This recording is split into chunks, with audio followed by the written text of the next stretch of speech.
Bienvenue à ce Facebook en direct. Donc, c'est l'événement mensuel de la Fédération québécoise des sociétés Alzheimer pour vous parler de sujets qui intéressent les personnes vivant avec un trouble neurocognitif et leurs proches. Et aujourd'hui, on a la chance d'avoir avec nous Nancy Landry, qui est formatrice à la Société Alzheimer du Haut-Richelieu, et Anne-Laurence Mongrain, qui est art thérapeute à la Société Alzheimer de Montréal et on va pouvoir en apprendre plus sur les bienfaits de l'art et de la musique pour les personnes qui vivent avec un trouble neurocognitif, mais aussi pour les personnes proches aidantes. Avant de commencer, je vous rappelle que vous pouvez nous poser à tout moment vos questions en commentaire, donc par écrit, et ça nous fera très plaisir d'y répondre. Je vois qu'on a actuellement 35 personnes avec nous. On va pouvoir commencer. Nancy, est-ce que tu peux nous parler de ton parcours pour commencer? Oui, bonjour. Moi, mon parcours, j'ai fait des études en biologie médicale. J'ai fait aussi des études aussi comme infirmière. Est-ce qu'on m'entend bien? Oui, je OK, pense que parfait. Je n'étais pas certaine. J'ai fait aussi le conservatoire de musique à Trois-Rivières comme violoniste. Donc, j'ai travaillé dans différents milieux comme infirmière avec les personnes âgées, en chirurgie, en médecine. Mais j'ai particulièrement été aussi enseignante en musique. J'ai enseigné au primaire, au secondaire. J'ai été chef d'orchestre, chef de chorale. J'ai fait aussi beaucoup d'ateliers de stimulation par la musique. Je suis arrivée il y a 1 an et demi à la Société Alzheimer, où je suis maintenant formatrice pour la Société Alzheimer. Et j'en ai profité pour faire des ateliers de stimulation par la musique avec la Société Alzheimer. merci Nancy. En quoi consiste justement le programme qui est offert par la Société Alzheimer du Haut-Richelieu en lien avec la musique? Donc, le programme, c'est 5 rencontres de 2 heures. Dans la première heure, ce qu'on fait, c'est qu'on parle de différents sujets. On parle de bienfaits de la musique sur le cerveau, on parle de stimulation cognitive, on parle aussi euh, de la remémoration des souvenirs, des musiques qui sont significatives pour les gens. On parle des avantages de diminuer le stress et l'anxiété chez les personnes atteintes ou toutes les personnes. On parle aussi de ressentir le bonheur par la musique. On parle de l'importance de l'ouïe aussi, puis comment favoriser le sommeil grâce à la musique. Ensuite, dans la deuxième partie du programme, parce que c'est toujours 2 heures, donc pendant ce 45 minutes-là, c'est un peu formation et il y a aussi une forme de conversation où on demande aux gens de trouver des pistes de solutions parce que naturellement, on veut qu'ils puissent l'appliquer dans leur vie de façon concrète. Mais dans la deuxième partie du programme, à ce moment-là, pendant 1 heure de temps, là, on fait de la musique. On sort des instruments de musique et on fait de la musique. Super. Et est-ce qu'il y a en fait quel type d'exercice ou d'activité vous proposez dans ces ateliers alors avec la musique? Là, je suis contente que tu me poses cette question-là parce que ça va expliquer vraiment tout ce qu'on Mhm. fait. Ce qu'on fait, c'est que on écoute de la musique, mais de façon active. Donc là, pour faire de la simulation cognitive, on demande aux gens d'écouter et d'identifier quels instruments de musique ils entendent, si la musique, elle est joyeuse ou si la musique, elle est triste. Donc là, il y a vraiment quelque chose qui se passe au niveau de la stimulation. On fait des exercices, on découvre des instruments de musique, on les manipule, on joue avec, donc on fait de l'improvisation, on fait de la créativité, on fait de la répétition de rythme, on fait des percussions corporelles parce que naturellement, encore là, quand j'utilise certains petits instruments de percussion avec mes 2 mains ou si je fais des percussions corporelles, ben, je fais travailler les 2 hémisphères de mon cerveau. Donc, je suis vraiment encore en stimulation cognitive. On fait des thèmes. Donc, on va chercher des thèmes plus précis, des thématiques comme par exemple le style de soirée canadienne où tous les participants ont des instruments, des cuillères, des tambours, des tam-tams où là, moi, je prends mon violon, on joue des mélodies. Les participants peuvent vraiment interpréter avec moi. Donc, il y a vraiment de la stimulation. Les gens chantent les chansons. On a des chansons avec partition. On a des chansons qui sont projetées sous forme visuelle pour qu'ils puissent avoir la vidéo. Donc, il y a une stimulation aussi visuelle. On a aussi des histoires musicales, où là, les histoires musicales, chaque participant a un instrument de musique et joue à un moment précis de l'histoire l'instrument qu'il a dans les mains. Donc, une interprétation particulière. Ça peut être un bâton de pluie, ça peut être un tambour tibétain, ça peut, mais correspond à un endroit précis de l'histoire où le participant peut jouer. Fait qu'il y a vraiment toutes sortes d'exercices qu'on peut faire. Super. Juste pour vous dire, on a maintenant 56 personnes avec nous qui nous écoutent. Euh, alors, est-ce qu'il y a vraiment des façons simples pour les personnes qui vivent avec la maladie pour intégrer plus de musique dans leur vie quotidienne? Effectivement.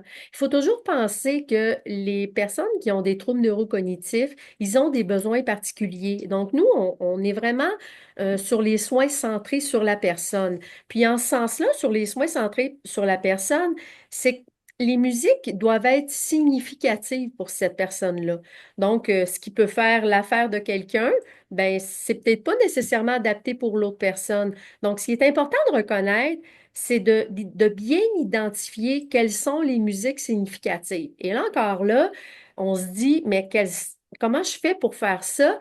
Ben, c'est souvent la musique de nos 20 ans qui est plus significative. Parce que la musique de nos 20 ans, c'est la musique qui a bâti un peu notre estime de nous. Donc, entre 15 et 25 ans, c'est des musiques qui ont construit un peu notre personnalité, donc qui nous ont un peu plus marqués. Donc, on va chercher dans ces musiques-là. Puis là, ben, naturellement, tout dépendant les besoins des personnes, ben, on va cibler. Si on dit, ben, la personne, elle a plus d'anxiété, de stress, on va cibler une playlist, donc des musiques qui sont significatives pour elle, mais qui correspondent à réduire son anxiété. Donc, des musiques qui sont plus calmes, qui sont plus tranquilles. La même chose pour ceux qui veulent favoriser le sommeil. On va chercher des musiques qui sont plus lentes, qui sont plus acoustiques. Parce que là, on va aller chercher des musiques qui vont nous relaxer puis qui vont être capables de bien induire le sommeil. Si par contre, au contraire, je veux une musique qui est plus stimulante, bien là, je vais aller chercher une musique qui est plus rythmée. On voit qu'il y a vraiment des effets au niveau physique. C'est pas juste au niveau même émotionnel, mais c'est vraiment au niveau physique. Pour les gens qui écoutent des musiques qui sont plus relaxantes ou qui diminuent le stress, bien, on voit un ralentissement de la respiration, un ralentissement du rythme cardiaque. Il y a vraiment des effets sur le corps pour ces personnes-là. Donc, pour revenir de façon plus concrète, je me construis des playlists qui sont adaptées à mes besoins spécifiques avec ma musique significative. Je peux utiliser des outils qui peuvent être ma chaîne stéréo, une chaîne YouTube, ou même on a des produits qu'on a, nous, Eugéria, qu'on a une clé USB qu'on peut mettre directement sur un appareil qui est simplifié, où la personne a juste à appuyer sur le bouton et puis elle peut écouter tout simplement sa playlist. Donc, de façon concrète au quotidien, pour ses besoins précis, elle part la musique, puis là, ben, elle fait juste écouter la musique. On peut chanter, on peut taper des mains. Donc, ça nous met dans une meilleure humeur, là. C'est possible de le faire au quotidien. Puis, on recommande à peu près, on appelle ça un bain sonore, donc l'écoute de la musique, à peu près une vingtaine de minutes. Donc, on peut ressentir les effets à peu près au bout de ce temps-là. Merci Nancy. On a une première question de Sophie qui nous demande si ces ateliers, ça s'applique aussi aux personnes proches aidantes. Les ateliers, nous, on les donne à tous. Donc, on les donne aux personnes proches aidantes, on les donne aux personnes à risque de troubles neurocognitifs, on les donne aux personnes atteintes et on les donne aussi en diade. Parce que le fait de venir en diade, ben, ça nous permet d'avoir une activité qui nous rassemble, qui n'est pas nécessairement en fonction de la proche aidance, mais plus une activité qui est partagée tous les deux. Donc, favorise la socialisation, favorise l'estime de soi, favorise l'échange, puis même pour la personne aidante, proche aidante, ben, ça peut beaucoup l'aider au niveau de ventiler au niveau justement de se trouver des playlists qui peuvent être même intéressantes pour elle, pour l'aider, pour l'estime, pour l'humeur, pour réduire le stress, l'anxiété. Puis il y a une chose qui est importante à savoir aussi, quand on fait de la musique ou qu'on écoute de la musique, on est dans le moment présent. Le petit hamster qui n'arrête pas de rouler dans notre tête avec tout ce qu'on doit faire, il arrête à ce moment-là parce qu'on est concentré sur la musique, donc on est concentré sur le moment présent. Merci beaucoup, Nancy. On va revenir avec toi dans un instant avec d'autres questions, mais d'abord, on va présenter Anne-Laurence. Et n'hésitez pas à poser vos questions à Nancy ou à Anne-Laurence dans les commentaires et on leur posera vos questions dès que possible. Donc, Anne-Laurence, est-ce que toi, tu peux te présenter et me parler un peu de ton parcours? Oui, merci. Donc l'art, ben pour moi, ça a toujours été quelque chose qui a fait partie de ma vie, particulièrement la peinture. J'ai commencé à faire des cours de peinture à l'huile quand j'étais assez jeune. Par la suite, j'ai complété une majeure en arts visuels puis une heure en psychologie, donc au bac à Concordia. Et après le bac, ben, je suis allée faire la maîtrise en art-thérapie à l'Université Concordia aussi. J'ai gradué de la maîtrise en art-thérapie en 2017, donc ça fait 7, presque 8 ans que je suis art-thérapeute. Donc juste une petite note, c'est ça, pour être art-thérapeute au Québec, ben, ça prend une maîtrise en art-thérapie. Puis suite à la maîtrise, ben, j'ai travaillé dans différents milieux. J'ai travaillé en santé mentale. J'ai aussi travaillé avec les femmes en situation d'itinérance. J'ai travaillé aussi comme art thérapeute en CHSLD et en RPA. Donc, ça fait quand même plusieurs années que j'ai un intérêt à travailler avec les aînés. Puis, c'est ça, par la suite, ben, j'ai commencé à travailler à la Société Alzheimer de Montréal comme art thérapeute en mars 2020, donc 2 semaines avant que tout arrête en 2020. Ça a été une expérience quand même intéressante, là, où on a dû vraiment, tu sais, tout adapter les services assez rapidement à ce moment-là. Mais bref, c'est ça, ça fait presque 5 ans maintenant que je travaille à la Société Alzheimer de Montréal. Et en quoi consistent en fait les programmes d'art-thérapie qui sont offerts par la Société Alzheimer de Montréal? Oui, nous, on offre 2 volets. Donc, on offre des groupes pour les personnes qui vivent avec un trouble neurocognitif, puis des groupes pour les personnes proches aidantes. Donc, nous, nos groupes sont séparés. En ce moment, on offre encore quelques services en ligne, puis des services en présentiel aussi. Là, comme je vous disais, avec la pandémie, on a tout adapté pour que ce soit en ligne. Puis là, on a fait un retour progressif en présentiel, mais on offre encore quelques services en ligne. Euh, L'approche puis les objectifs pour les deux groupes sont assez différents. Donc, je vais vous expliquer un petit peu c'est ça, la différence entre nos groupes. Dans le fond, pour les personnes qui vivent avec un trouble neurocognitif, euh, d'abord, une fois que les personnes ont une place dans le groupe, ils peuvent vraiment y rester aussi longtemps qu'ils le souhaitent, aussi longtemps, évidemment, qu'ils répondent à nos critères d'inscription, puis que ça reste thérapeutique pour eux d'être là. Mais tout ça pour dire qu'on a des gens qui sont dans nos groupes depuis plusieurs années. Euh, c'est une approche qui est centrée sur la personne aussi, comme Nancy mentionnait. Donc, c'est une approche qui est vraiment personnalisée, ce qui veut dire qu'on va vraiment accompagner la personne durant la création en tenant compte de qui la personne est à part entière. Donc, c'est quoi son histoire? C'est quoi ses intérêts? C'est quoi ses capacités aussi? Donc, on va vraiment rencontrer la personne là où elle est, puis c'est nous qui s'adaptent constamment là, pour répondre aux besoins de chacun, dans le fond. Donc, pour ces groupes-là, on n'a pas nécessairement d'exercice de groupe. Les gens vont vraiment travailler sur des projets différents. Nous, on va vraiment travailler avec chaque personne pour voir ben, qu'est-ce que eux ils ont envie de créer, qu'est-ce que eux ils ont envie d'exprimer à ce moment-là, puis vraiment essayer de favoriser justement un espace où ils peuvent s'exprimer avec le plus d'autonomie possible. Donc, on essaye le plus possible que ça vienne d'eux, ce qu'ils créent. On va s'assurer aussi dans le même sens de donner des choix à la personne, donc d'autant que possible lui donner un sentiment de pouvoir sur ce qu'il fait durant les séances. Donc nos objectifs pour ces ateliers-là tournent vraiment autour de l'estime de soi, autour d'apaiser l'anxiété aussi, de favoriser un sentiment d'autonomie. C'est sûr on travaille avec des gens qui sont en perte d'autonomie, donc c'est vraiment important d'avoir un espace où ils sont le plus autonomes possible. Aussi, on essaie de favoriser un sentiment de reprise de pouvoir, de briser l'isolement aussi, hein, c'est un contexte de groupe. Donc ça, c'est pour nos groupes, pour les gens qui vivent avec un trouble neurocognitif. On a aussi des groupes pour les personnes proches aidantes.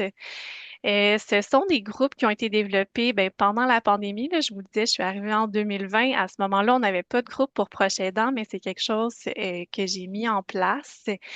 Euh, donc, on a construit ces groupes-là comme des groupes en ligne au tout début pour vraiment répondre à ce qui se passait à ce moment-là.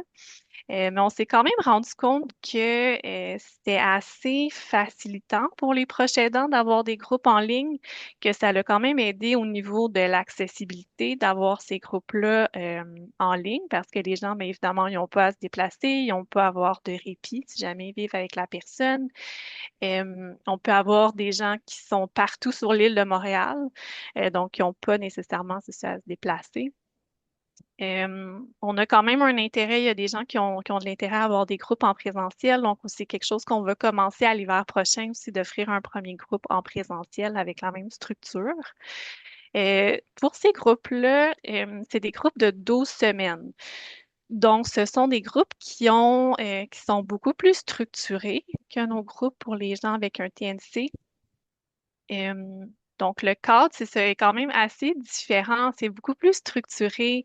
Nos objectifs avec ces groupes-là, c'est d'offrir un espace pour les proches aidants pour prendre soin d'eux, pour prendre du temps pour eux, d'exprimer leurs émotions aussi par rapport à ce qu'ils vivent, puis d'explorer aussi leur identité comme proche aidant, mais aussi à l'extérieur du rôle de proche aidant.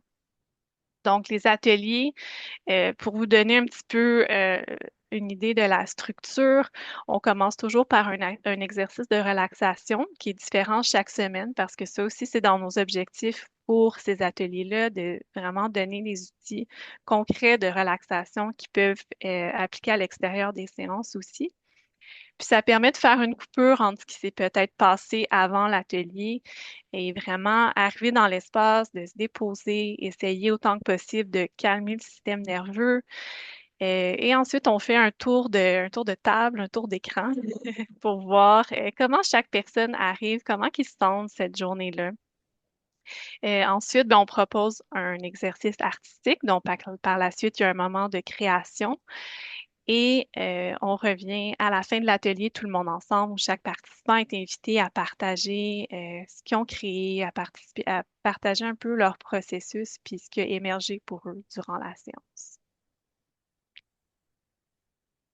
Merci beaucoup, Anne-Laurence. Et donc, une question pour toutes les deux. Est-ce que l'art et la musique, elle peut avoir un impact positif pour les personnes qui vivent avec un trouble neurocognitif? Et dans votre expérience, est-ce que vous avez observé des changements chez vos participants, par exemple? Je ne sais pas si ben, je peux commencer. Oui. Je vais te donner plus des exemples concrets là, de gens, ben, ce que les proches aidants m'ont dit qu'ils avaient vu ou ce que moi j'ai pu observer. Donc, certains proches aidants ou certaines personnes atteintes m'ont dit que depuis euh, qu'ils avaient inclus la musique dans leur routine de vie quotidienne, certains m'ont dit qu'ils avaient vu leur anxiété, leur stress avait beaucoup diminué. Même certains m'ont dit que leur famille leur avait témoigné qu'ils les trouvaient beaucoup moins stressés puis beaucoup moins anxieux depuis qu'ils avaient mis. Il y en a même qui m'ont dit justement qu'ils avaient une meilleure qualité de sommeil, ils étaient plus capables d'accéder à avoir un meilleur sommeil. Il y en a qui m'ont dit aussi dans les proches aidants que ça leur permettait vraiment de ventiler, d'avoir un moment juste à eux, de penser juste à eux. Même pour les personnes atteintes, j'ai pu remarquer que des personnes atteintes qui ne parlent pas beaucoup ou presque pas, chantent des chansons complètes. Donc, sont très heureux, ont le sourire, participent.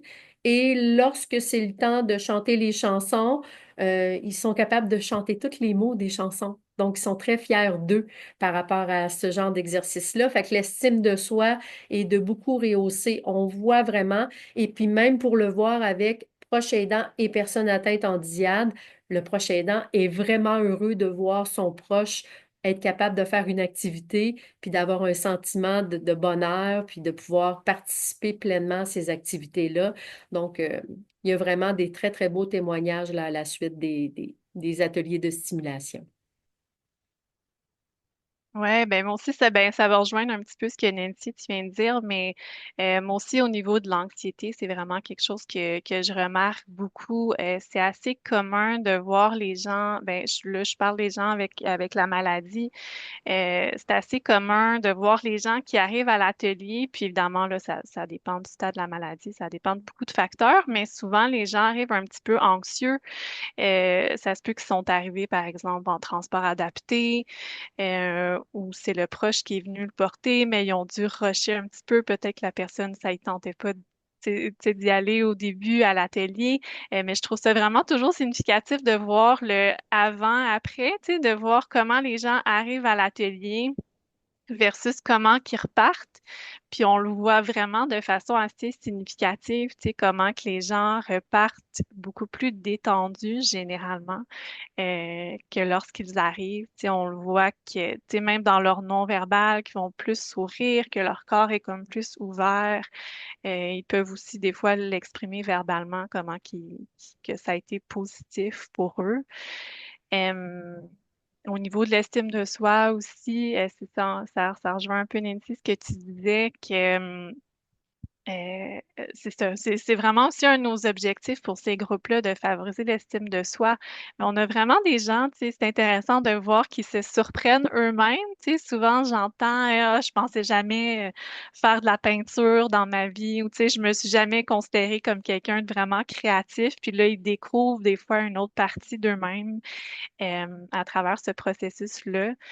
Puis c'est toujours intéressant aussi, des fois, on garde, nous, en art-thérapie, les créations des participants pour la durée du suivi. Dans le fond, on les a avec nous dans notre bureau.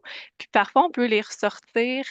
euh, puis des fois, ça peut être intéressant de voir la personne, qui se rappelle peut-être pas nécessairement d'avoir fait la création, mais de faire comme, oh, OK, c'est moi qui ai fait ça, qui s'impressionnent eux-mêmes. Puis on voit vraiment le sentiment de fierté, d'accomplissement qui est assez significatif, là. Puis aussi briser l'isolement, c'est sûr que c'est ça, c'est des groupes c'est dans un contexte de groupe, donc il y a un sentiment d'appartenance qui se crée au fil du temps avec le groupe. Ça devient aussi un espace pour socialiser, pour créer des liens avec des personnes qui vivent des défis similaires. Comme je disais, dans ces groupes-là, on a des gens qui sont dans les groupes depuis plusieurs années, donc qui se connaissent depuis quand même un bon moment. Donc, il y a vraiment des liens qui se créent. Puis même pour les gens pour qui peut-être la communication verbale, c'est peut-être moins accessible, ben, ils sont quand même dans un contexte de groupe, sont quand même dans un contexte social, tu sais. Merci. On a quelques questions du public pour toutes les deux. D'abord, à Anne-Laurence, on me demande en fait donc quelle sorte d'activité vous proposez, du dessin, de la peinture. Oui, on fait un peu de tout, dans le fond. Tout ce qui est art visuel, donc ça peut être dessin, peinture, ça peut être sculpture, ça peut être collage. On va vraiment toucher à tout pour les groupes. Pour les groupes proches aidants, dans le fond, comment ça fonctionne? Vu que c'est en ligne, ils reçoivent un kit de matériel artistique où il y a tous les matériaux qu'on va utiliser. Ben, ouais, il y a une variété de matériaux qu'on va utiliser durant les groupes. Puis ça leur permet vraiment justement de toucher à différents matériaux, d'essayer différents matériaux artistiques. Puis des fois, il y a vraiment c'est ça, il y a un matériel avec pour qui connecte plus les gens qui se rendent compte que ah ben moi finalement tu sais c'est le collage qui me parle, c'est de jouer avec les images, ou c'est la peinture ou peu importe. Euh, Puis même chose pour nos groupes, pour les gens qui vivent avec un trouble neurocognitif. Aussi, on va utiliser vraiment différents matériaux. On travaille vraiment avec la personne pour voir qu'est-ce qu'eux ils ont envie d'explorer. Ça se peut aussi que nous, on propose un matériel si on voit que ça pourrait peut-être être bénéfique pour quelqu'un de peut-être d'explorer l'argile parce qu'il y a de l'anxiété, par exemple. Avec l'argile, ben là, il y a une stimulation au niveau sensoriel qui peut aider au niveau de l'anxiété. Donc, c'est ça. Parfois, c'est nous qui va aussi proposer un médium artistique aussi. Merci beaucoup. Nancy, on a aussi une question de Sylvie qui nous demande si tu privilégies certains instruments par rapport à d'autres dans tes séances. Moi, je suis très ouverte, hein. J'aime beaucoup tous les instruments. Et puis, je dois dire que comme je suis violoniste, ben naturellement, tout le monde essaie mon violon parce que ça, je trouve ça tellement important. Mais les instruments à percussion sont quand même plus faciles au niveau de la manipulation. Les instruments comme les différents tambours sont quand même aussi faciles au niveau de la manipulation. On a des kalimbas, on a vraiment de tout instrument, tambour océan, donc des instruments qui sont faciles à manipuler. C'est ce qu'on privilégie pour que tout le monde puisse le faire. Et c'est surprenant parce que même quelquefois, on va même avec clavier, tout ça, c'est d'essayer, c'est de manipuler puis de faire un peu d'improvisation, de créativité. Et de façon surprenante, quand j'ai des diades, ben, la personne aidée, elle fait très bien. Puis là, des fois, même les proches aidants me disent, oh, elle a mis la barre haute, là, parce qu'elle manipule l'instrument à quelques reprises, des fois avant la personne qui n'a pas d'atteinte. Puis là, l'autre dit, oh, c'est quelque chose, elle est pas mal bonne. Puis même la personne reste surprise de ce qu'elle peut faire. Donc, il y a vraiment quand on met l'instrument au début dans leurs mains, ils sont comme pas certains. Puis à partir du moment où ils ont compris comment ça fonctionne, mais là, finalement, ils ont du plaisir à le manipuler. Fait que c'est surtout ça. On va chercher surtout la notion de plaisir, de créativité, d'improvisation, de répétition de rythme simple. Donc, on s'amuse à travers tout ça. C'est toujours fait de façon très ludique, là. Parce qu'il y en a qui me disent au début, ben moi, je suis pas un musicien, là. Ben, j'ai dit, vous n'avez pas besoin d'être musicien. Vous avez juste besoin de vouloir participer, tout simplement. Merci. Et donc, comment la musique et l'art peuvent stimuler les fonctions cognitives et la mémoire? On en a parlé un petit peu chez les personnes qui vivent avec un trouble neurocognitif. Ben, je peux peut-être commencer parce que du côté de la musique, il y a quand même beaucoup de choses là. On parle On parle de plusieurs aspects vraiment précis. On parle premièrement de la stimulation de la mémoire émotionnelle. Donc, la mémoire émotionnelle, c'est une mémoire qui, même chez les gens atteints de troubles neurocognitifs, va persister. C'est une mémoire qui est très ancrée chez ces personnes-là. Donc, au niveau de l'émotion, mais les gens sont capables rapidement de détecter. D'ailleurs, au bout de quelques secondes, les gens sont capables de savoir si la musique, elle est triste ou elle est joyeuse. C'est quelque chose qu'on est capable de ressentir au niveau des émotions. Après ça, ben, quand on parle de réactivation de souvenirs autobiographiques, ben là, on va vraiment chercher des éléments précis dans leur mémoire. Donc, je te donne un exemple. Admettons qu'il y a une musique significative pour moi qui s'est passée la journée de mon mariage, exemple.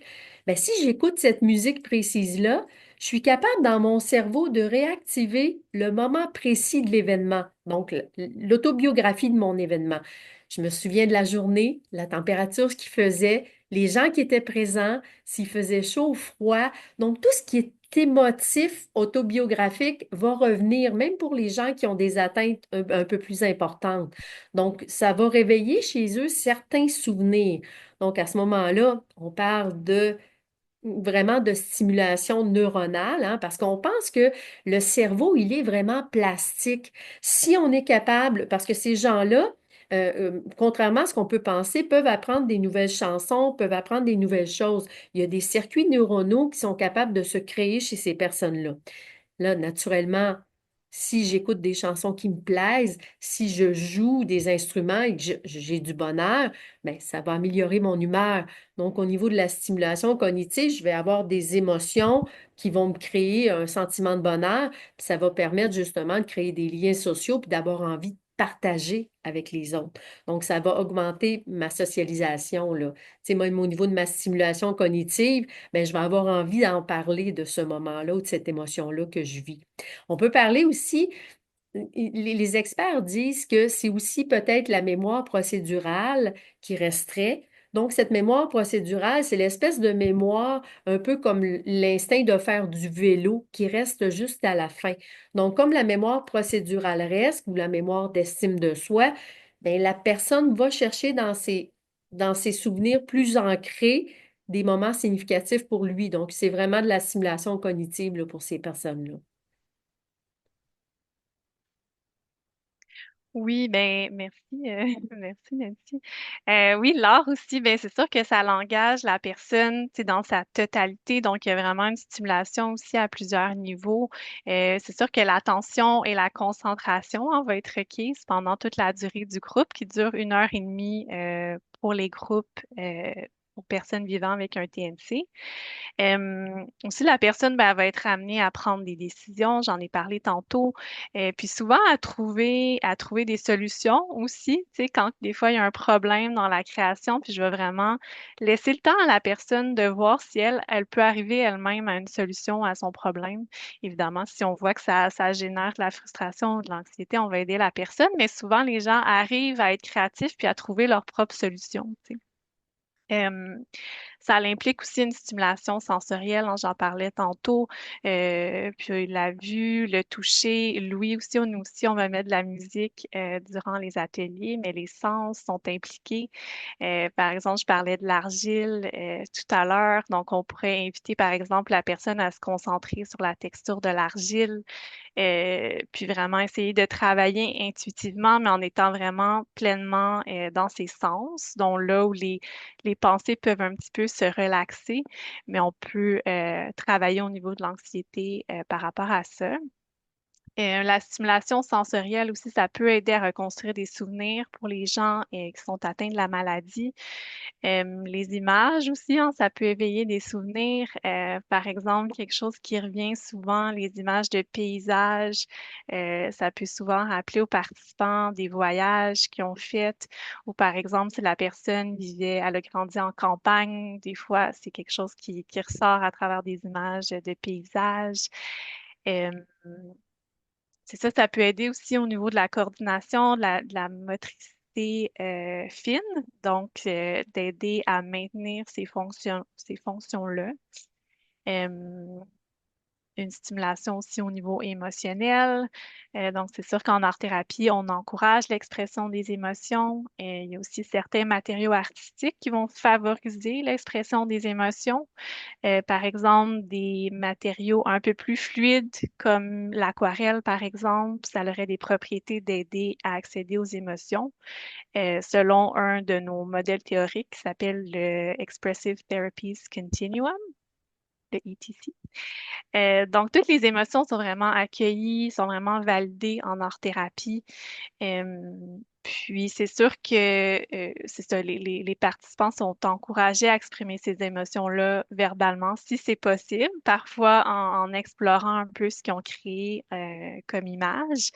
Mais l'expression artistique à elle seule peut quand même aider à accéder à des émotions qui autrement seraient peut-être pas exprimées.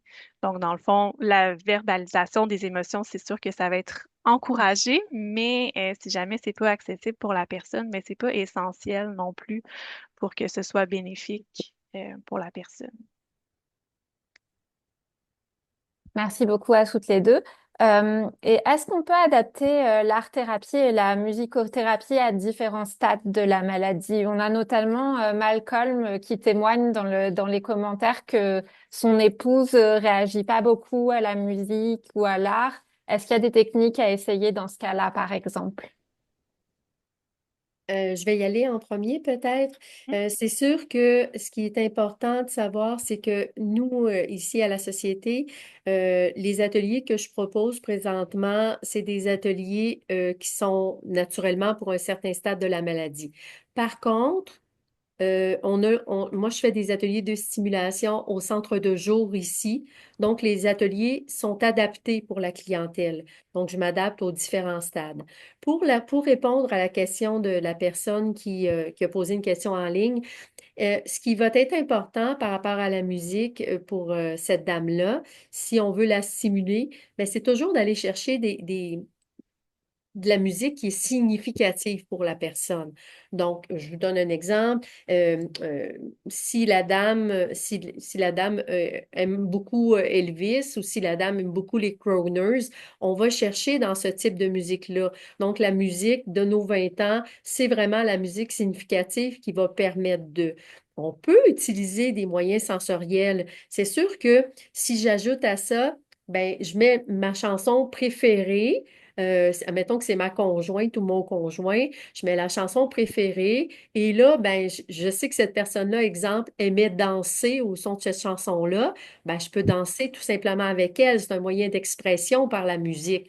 Donc, on peut prendre la musique puis s'en servir comme un moyen d'expression. Tu sais, je peux même me servir pour une dame qui est un peu plus avancée, ben, de faire jouer sa chanson préférée ou de peut-être avoir d'aller peut-être aller écouter un concert en virtuel ou quelque chose comme ça, puis de lui faire un massage de main pendant que je le fais. Donc, il y a plusieurs moyens d'accentuer la stimulation.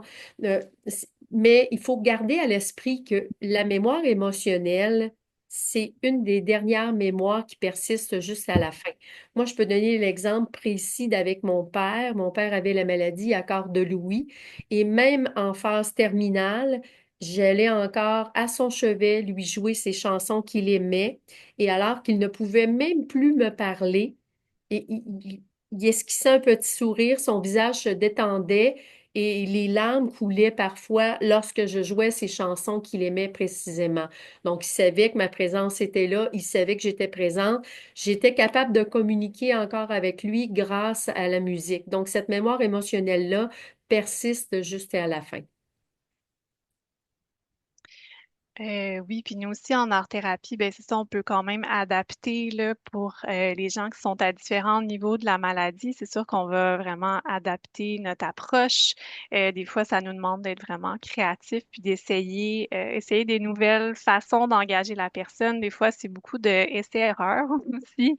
Ce qui marche une journée va peut-être pas marcher la semaine d'après, donc on essaie différentes choses. Euh, Par exemple, ben, peut-être pour répondre à la question du monsieur, par exemple, quelqu'un qui est peut-être un petit peu plus avancé dans la maladie, ben, on va essayer de lui donner un peu moins de choix. Donc, à la place de, par exemple, lui présenter une boîte avec 50 couleurs de peinture, ben, on peut peut-être lui présenter juste deux couleurs, puis voir est-ce que la personne peut faire un choix entre ces deux couleurs-là. Parce qu'on sait que les choix peuvent devenir plus difficiles quand la maladie avance. Euh, des fois aussi, ben, j'ai envie de dire à cette personne-là aussi de peut-être essayer différents matériaux. Peut-être que la peinture, ben, c'est ça, ça fonctionnera pas très bien avec la personne, mais peut-être que l'argile, ça peut être plus intéressant pour la personne, que ça va mieux fonctionner. Donc, c'est peut-être quelque chose à essayer. Aussi, des fois, ce qu'on fait pour aider la personne, parce que si on leur présente juste pour certaines personnes une feuille blanche avec, je sais pas, de la peinture ou des pastels ou peu importe, ça se peut que ce soit intimidant, juste d'avoir une feuille blanche devant eux. Donc, parfois, je vais tracer quelque chose sur la feuille. Donc, parfois, ça va être une forme simple. Juste d'avoir un cercle, des fois, ça l'aide vraiment la personne à commencer à créer. Ou par exemple, si on sait que quelqu'un aime beaucoup les fleurs, on va peut-être tracer quelques fleurs sur la feuille, puis la personne va pouvoir mettre de la couleur. Donc, on va vraiment essayer, c'est ça, de s'adapter le plus possible à la personne. Euh, je dirais aussi une autre façon de commencer, je pense que j'en ai parlé un petit peu tantôt, mais de choisir des images, une image avec la personne qui résonne pour elle, qui semble significative pour elle. Puis ça peut être des fois un point de départ pour créer, qu'elle peut s'inspirer de l'image. Puis même si euh, évidemment, en art-thérapie, le but, ce sera pas de recréer exactement l'image, mais des fois, juste d'avoir un point de départ, de pouvoir s'en inspirer, puis de pas partir sur juste une feuille blanche, ça peut aider la personne à créer. Merci. On en a un petit peu parlé tout au long de cette conférence, mais donc vos ateliers, ça s'adresse aussi aux personnes proches aidantes. Et qu'est-ce que c'est l'impact positif pour ces personnes proches aidantes? Est-ce que vous pourriez revenir un peu là-dessus? Je peux peut-être commencer. On est comme en alternance, hein? C'est correct? Vas-y. Donc, premièrement, prendre soin de soi. Je pense que c'est le premier message à retenir, là, puis je pense que ça va nous concerner tous les deux. C'est une façon de prendre soin de soi. Parce que si on prend soin de soi, c'est plus facile de prendre soin de la personne qui est atteinte. Donc, prendre un moment pour soi, pour se faire plaisir, pour se trouver des outils pour être capable, justement, de prendre des moments qui vont nous faire plaisir. Donc, profiter du moment présent. Puis encore là, tu sais, je vous dirais, pour le proche aidant, c'est significatif s'il vient seul, s'il veut juste prendre soin de lui, prendre un moment pour ventiler. S'il veut venir avec la personne atteinte, ben, c'est un beau moment à partager. Parce que là, à ce moment-là, dans mon cas à moi, ben, c'est en fait un moment qui est différent de proche aidance. C'est un moment où on fait une activité commune, où on a du plaisir, où on est dans le moment présent, où on partage quelque chose de différent, mais tous les deux ensemble. Donc, tous les deux sont gagnants. Tous les deux réussissent à tirer des bénéfices de l'activité. Donc, la personne qui est atteinte est contente parce qu'elle a l'impression de participer, ça augmente son estime d'elle-même.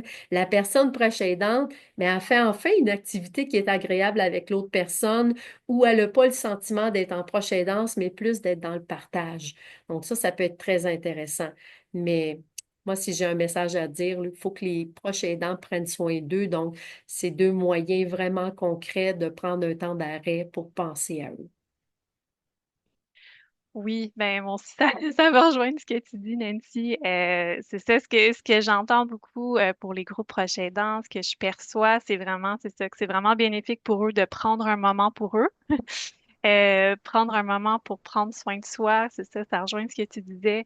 Un moment pour se recentrer sur eux-mêmes aussi, pour aller vraiment voir ben, comment ils se sentent réellement, tu sais, de vraiment exprimer les émotions qui peuvent être un petit peu plus difficiles, puis qui se permettent peut-être pas de vivre, parce qu'évidemment, ben, le tourbillon de la vie, ils ont peut-être quelqu'un qui doit s'occuper 24 heures sur 24, 7 jours sur 7.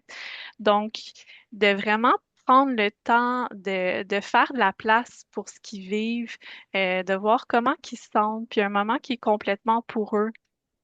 Euh, Puis justement, mais c'est ça, à travers l'art aussi, ben l'art, c'est un peu un miroir de soi. Donc parfois, ça nous reflète des choses. Puis il y a parfois vraiment des prises de conscience qui sont assez importantes, tu sais, qui arrivent durant les groupes, des choses qui apparaissent à travers l'art qui parfois peuvent être surprenantes quand même, mais qui leur sont reflétées dans la création, puis qui parfois, ben c'est ça, euh, ça reflète peut-être des émotions plus difficiles que la personne a est peut-être pas entrée en contact avec ces émotions-là.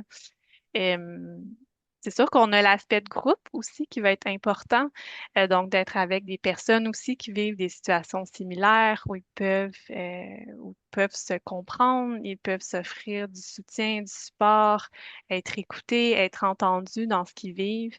Euh, c'est quand même quelque chose que j'entends souvent dans ces groupes-là. Les gens qui disent, ah ben tu sais, les gens de mon entourage, ils comprennent pas ce que je vis, tu sais. Ou même parfois, ben ils veulent pas en entendre parler, tu sais, surtout quand ça fait plusieurs années que ça dure, puis on sait que ça dure souvent plusieurs années, ben ah ben les gens de mon entourage, c'est ça, ils veulent pas nécessairement en entendre parler. Donc ces espaces-là de partage sont vraiment, vraiment importants, tu sais. Merci. Anne-Laurence, il me semble que tu voulais partager un petit extrait Ouais, peut-être que vidéo. ce sera un bon moment, Oui. justement. C'est ça, j'avais envie de partager ça, juste un petit extrait vidéo dans le fond, juste pour mettre en contexte avec les groupes pour proches aidants. Dans le fond, on fait un vernissage à chaque année. Pour les personnes atteintes d'un trouble neurocognitif aussi, on fait deux vernissages par année. Mais pour pour les personnes proches aidantes, dans les dernières années, on a fait des vidéos aussi qui accompagnent les vernissages puis qui mettent vraiment en contexte les groupes et les créations.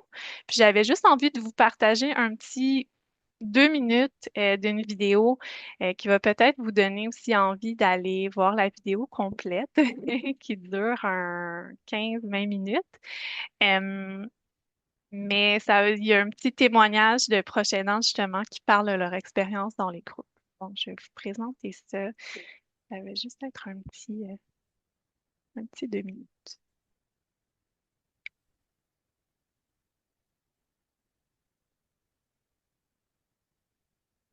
Et vous allez voir dans l'extrait que je vais montrer, on faisait un œuvre collective, donc c'est sur ça qu'on travaille en même temps que vous allez entendre les témoignages.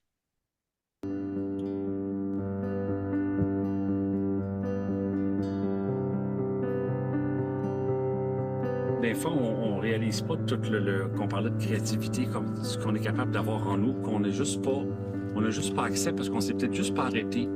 Ou on se juge, genre c'est pas beau, c'est pas bon, ça serait pas assez ici, c'est trop ça. Mais pour moi, ça a été un grand bénéfice, puis je pense que pour tout le monde aussi, de faire ces ateliers-là. Laurence disait dès le départ, tout de suite, là, on va régler la question du talent. Là. C'est pas une question de talent ici, c'est une question d'exprimer des choses. C'est une question de ressentir. C'est une question de partager. C'est juste ça, c'est l'espoir. Parce que faut espérer que les choses vont mieux aller, même si on sait que ça ira pas toujours bien, mais au moins, quand la journée que ça va bien, tu es capable de l'apprécier. Oui, c'est ça que le groupe a permis comme d'ouvrir la possibilité d'exprimer ça par l'art, alors que peut-être on se retenait ou on se censurait un peu. Puis le groupe permet de le dévoiler, de l'exprimer, puis d'aller à des endroits qu'on ne soupçonnait même pas qu'ils existaient. Oui, c'est vrai ça. Je vais l'arrêter ici, mais si jamais vous voulez aller voir la vidéo complète, je pense que Lorraine va pouvoir C'est ça. partager. Je mettrai la vidéo en commentaire. Donc, il y a beaucoup de gens qui sont intéressés par vos ateliers, qui nous demandent comment s'inscrire. Donc, je mettrai également les liens vers vos deux sociétés et aussi vers masociété.ca pour ceux qui sont dans d'autres régions que Montréal ou Richelieu pour qu'ils aillent voir leur société. Je vois plus trop de nouvelles questions. Donc merci beaucoup à toutes les deux pour nous avoir partagé votre expérience aujourd'hui. Et on se retrouvera pour un nouveau Facebook en direct en décembre. Merci beaucoup. Merci Merci. beaucoup.